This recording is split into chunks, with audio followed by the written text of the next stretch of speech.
میگه که نه ما میمانیم نه اندوه و نه هیچ یکی از مردم این آبادی.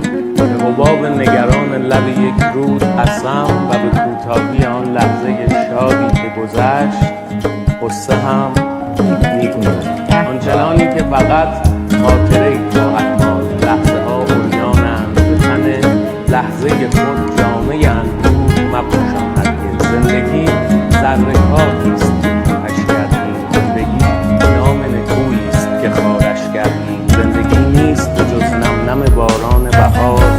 زندگی نیست به جز دیدن یار. زندگی نیست به جز عشق، به جز حرف محبت به کسی ورنه حرف